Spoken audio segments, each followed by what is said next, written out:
America যুক্তরাষ্ট্র।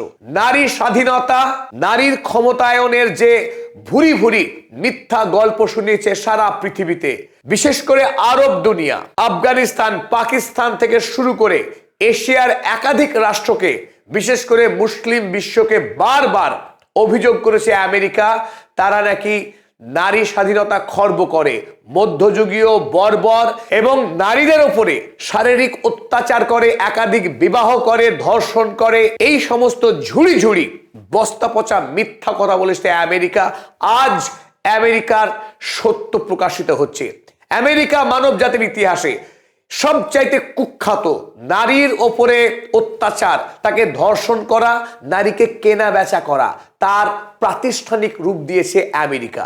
আর এই কাজে কোনো সাধারণ মানুষ জড়িত নয়। আমেরিকার সমাজের সবচাইতে ধনী, উচ্চশিক্ষিত অভিজাত সম্প্রদায়, তারাই এই ব্যবসার ধারক ও বাহক।